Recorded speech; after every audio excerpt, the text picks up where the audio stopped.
Okay, real talk. Retail therapy is not all that it is cracked up to be. As opposed to like real therapy, actual therapy, where you learn coping strategies to face the life that you have with courage. Retail therapy encourages you to push those feelings aside and just fixate on a dopamine rush from buying a new thing. And in the process, it's very bad for your budget. It's bad for the environment. It's bad for the peace and serenity of your home if you embrace a minimalist or close to minimalist ethos like I do.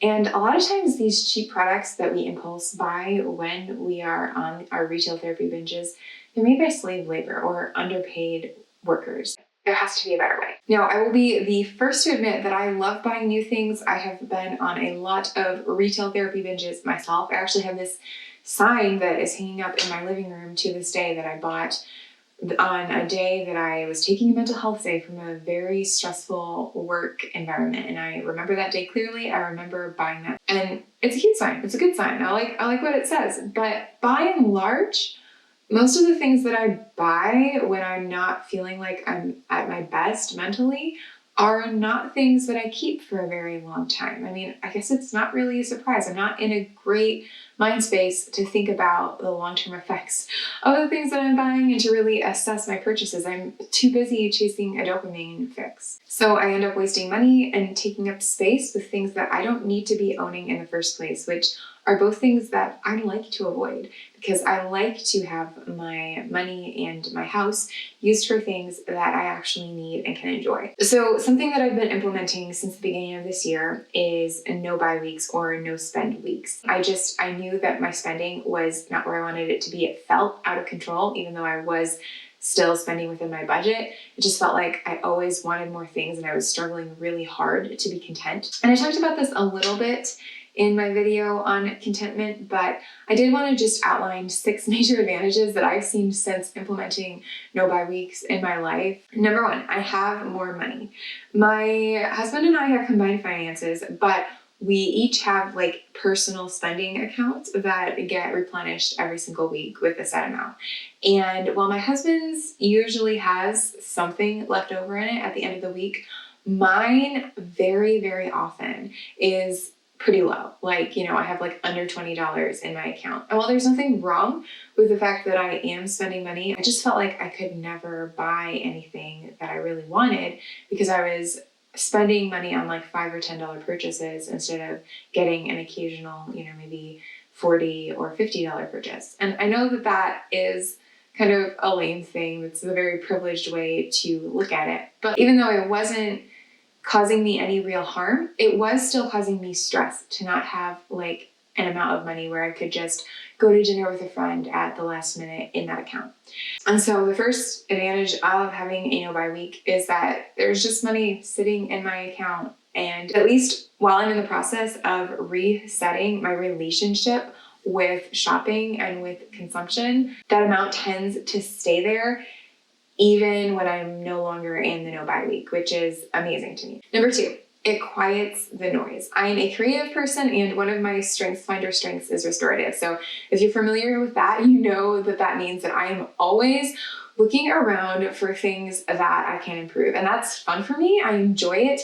But the problem is that I look at things like my house and my wardrobe and my hobbies, and I immediately see ways that I could improve it. And a lot of those ways involve spending money.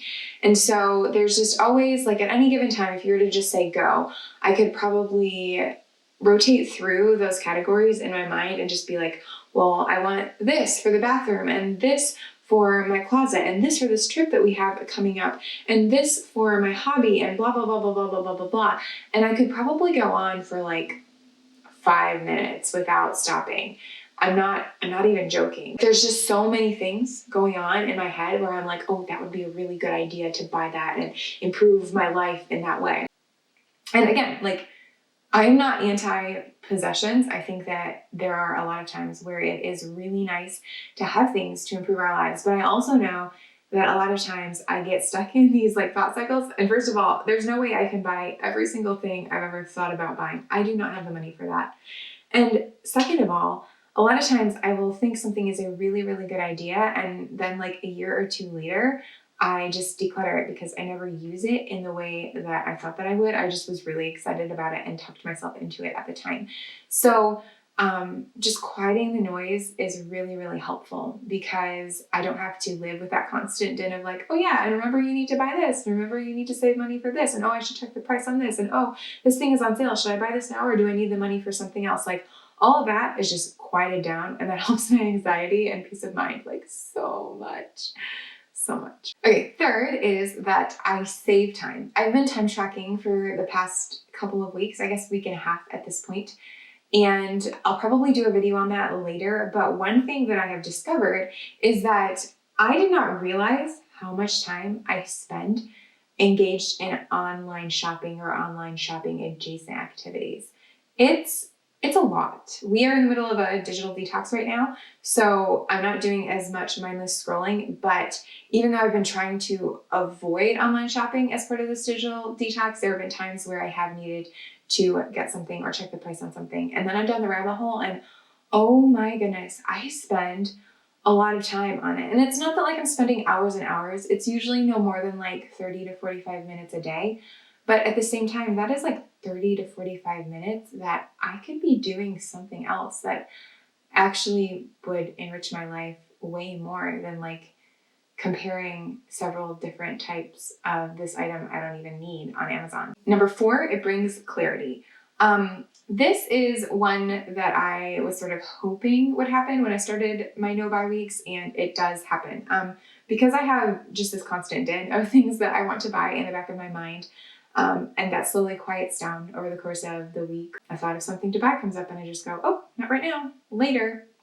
And some of those thoughts you actually lose. You just forget them because they weren't important enough. And some of them actually you remember when the week is over. Maybe they're stronger even. And so it really brings a lot of clarity about like what is actually useful in my life, what's actually coming up the most in my life, and has been really helpful for me in determining what I actually need to buy versus what I just think I need, but I don't actually need. Number 5, I am more creative. Sometimes I want to do something, but I feel stymied by the fact that I haven't bought the perfect thing to do it with yet. And now, granted, there are lots of projects where you need specialized equipment, but I'm usually not talking about those. I'm like, oh, I want to start this writing project, but I just need the perfect notebook to start it in. No, I don't. I have plenty of notebooks, or I could do it on Google Drive. So a lot of times that forces me to be a little bit creative about how I overcome those obstacles, and it just gives me a much better sense of accomplishment. Yes, there can be times when it's a little bit annoying to have to work around that thing when I know I could just go buy something.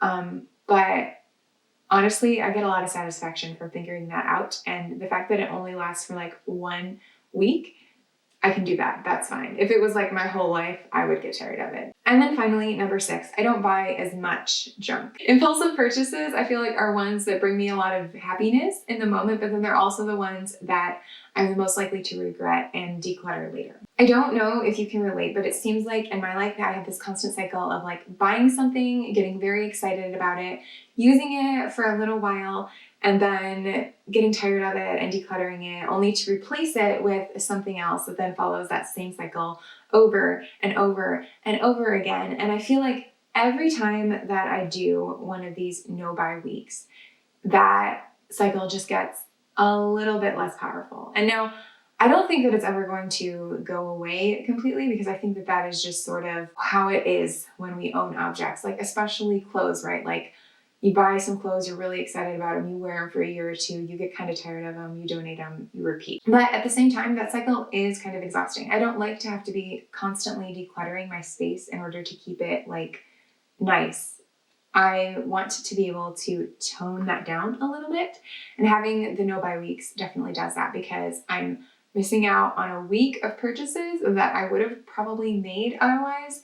And then after that week is over, I am a lot more circumspect before I buy things, because I go, okay, I know what my priorities are. And then after it's been a little bit, I can do another no-buy week again to kind of get resettled into what's actually important to me. Okay, so how do you do a no-buy week? Well, first of all, I need you to note the time frame. This is not a no-buy month or no-buy year. For me, like I've only ever done a week. I think I'm going to try to do 2 weeks. We will see. But for me, a week is a very healthy balance where I am resetting my relationship with shopping and buying. It's a very like symbolic thing as well as practical thing for me. I'm telling myself not to focus so much on things I need to buy or things I need to gather for our house and our life. And I am encouraging myself to think about other things instead. So that's a really healthy balance without me getting super frustrated. I've listened to podcasts where they talk about doing it for a month. I've seen other YouTubers do it for a year. And I think that all of that is great if you want to try that. I'm not like dissing anybody else's timeframes, but for me, I feel like a week is really good because I don't have to put a lot of prep or thought into it. And I can just do it whenever I feel like I need a reset. Eventually, I'd like to get to a point where I'm doing it about every other week. But I'm definitely not there yet. In fact, I think I did it like twice in January, which if I remember, I feel like January was like kind of a long month. I did it maybe once in February, and I know I did not do it in March. So we are in April now, and I'm doing another one, and I'm just like, okay, I haven't really been doing it once a month, which I feel like is the intermediate step, but eventually I think I'd like to be doing it once a month, every other week, something like that, just so that I am staying in touch with those things. But at the same time, I think that's something that I'm going to need to play around with, and that you'll probably need to play around with too if you want to integrate this into part of your life.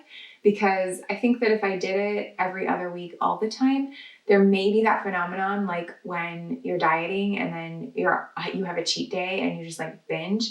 And I certainly don't want to do that. I don't want to overbuy on the weeks that I can because I know that I can't buy half of the time. So we're slowly working toward that. I think that's the ideal, but if I ever get to the point where I'm like, nah, that's too much, I'm just going to take a step back because this no buy week is to help me. It is not something that I need to follow strictly. And so as I'm talking through like the rest of the things that I do to either prep or just make my no buy week more helpful and better, I want you to keep that in mind. Like this is for you. And so if this is something that is going to help you, great. If I'm talking about something you think, oh, that's a good idea, I want to try that, I think that would work for me, great. If it doesn't work for you, or if you can just tell it's not going to work for you, that's fine. Take what helps you and leave the rest. And I should note here that even on my regular no buy weeks, I do make exceptions for groceries, first of all, and also pre-existing plans with friends. So a lot of times I will decide that I'm going to do a no buy week and maybe I already have like dinner planned with friends. And so I'll just go ahead and buy dinner for myself and not say anything about it because that was pre-existing. But everything else that week, I just don't buy. And then also, obviously, I make an exception for bills. I actually don't really handle most of the bills in our house. My husband has automatic payments set up. But if a bill were to come up that I needed to pay, I would just pay it on a no buy week because I feel like that's in keeping with the spirit of why I am doing the no buy week. So if you want to do one yourself, here's what I suggest. First of all, pick a week where you won't make it weird. So for example, if you are going shopping with your friends, like it's like a big thing, you're hitting a bunch of stores or, maybe you're all going thrifting together, don't pick that week to do your no buy week because you don't want to be the Eeyore of the group, like going around the whole time being like, oh, woe is me, I cannot buy anything. Or like feeling like you have to deny yourself or just putting yourself in an environment where you're going to probably feel like you want to buy stuff because everyone else is buying stuff. Just wait, do it the next week, do it the week before, like pick another time. And if you find that you are shopping with friends like every single week, that might actually be like something that you want to reconsider. Like maybe cancel or reschedule one of those so that you can actually do this experiment and see how it feels. Another thing that I think really helps is not browsing Amazon, Pinterest, the shop tabs on Instagram and TikTok, Etsy, like any sites like that. You probably know what sites like get you and make you want to buy the most. For me, like I just listed a lot of them. But Amazon, I feel like Amazon and Etsy in particular for me, if I go on there, I may just be browsing. I may not be looking for anything in particular, but I always find something I want to buy. And sometimes I do. And so when I know that I can't buy anything, I also, because part of the point is that I'm trying to quiet down those voices that are always telling me to buy, I just try to stay away from those websites, because I know if I find something that's just like the perfect thing for whatever in my life, I can't buy it this week. So hopefully it's still going to be there next week. Hopefully it will still be a good price next week, and then I can find it then. But I feel like a big key in this for me has been not looking at those kinds of websites, because it does really just help me reorient myself and my relationship with shopping even more. The next one is to make sure you're set on essentials, or know in advance what those things are that you can just replace if you happen to run out, right? Because we all have like 3 to 5 things that if we ran out of them and we didn't realize we had run out of them, we would break any commitment to not buy things in a second, right? Like for me, it's probably like my favorite pen refills. I would break that commitment for my pen because I have to be able to write things down, right? For other people, maybe it's like your skincare products. Like you have to do that every day. And so if you run low and you run out, you're going to go get some more. And so I think that either one, making sure that you're stocked up on those things ahead of time can be very helpful. Or two, just knowing ahead of time, like, hey, okay, if I happen to be doing a no buy week and this thing comes up, I can replace it. That's not a problem. That doesn't break the no buy week. Because if you don't make preparations for these like special cases, they can become something where you go, oh, well, obviously I have to get my moisturizer. So because I'm already breaking my no buy week and I'm already at Sephora, I guess I'm just going to buy a few more things. And then all of a sudden you're just like, you're not doing the no buy week anymore. And so I think that knowing those essentials and preparing for that in advance in some way is really helpful, so that when the temptation to buy does come up, you know that you've thought about the things that you really need in advance. While you're doing the no buy week, it's also, I feel like, really crucial to enjoy the process. Like when I do a no buy week, it's for myself, it's for my own reasons. And if you're going to do one, you need to know what your reasons for doing it are. You need to be able to enjoy the process to make it fun for yourself. And if you're like really distressed by the thought of doing this, or if you go a week and it's just like very, very distressing for you, this may not be a good idea for you. Or maybe you need to make it like 3 days or something. Like, I'm not saying that this is something that's going to help every single person. It helps me, and that's why I'm sharing it. But try your best to find joy in it. And if you can't, then maybe try something else. There's a lot of great channels on simplifying your life. I have a lot of resources on Worthy Hours, but there's a lot of things out there that you can use to make your life more rich and more full without like completely stopping buying things. And then another thing that I do, and I think that this is the one where I have a lot of question marks about like how helpful it might be for other people, like based on your personality, but I do not write down purchase ideas. I just trust the process. I just go, okay, you know what? If this is really important, I will remember that I need to buy that in a week or in 2 weeks when I am done with this no buy challenge. And that's because I have done this before. I know that this brings clarity. However, I think that if I was like, for example, a parent, or if I had to do a lot of purchasing for my husband for some reason, because I was the admin on that, I might write some things down. So I don't now, because I don't really need to. The thing that I'm trying to not spend on is my own ideas, my own things. But yeah, other than that, the no buy week is pretty much as it sounds. Just don't buy anything and see how it goes.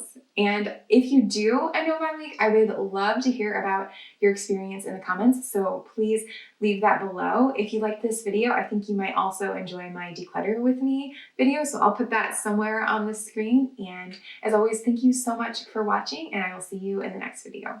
Bye.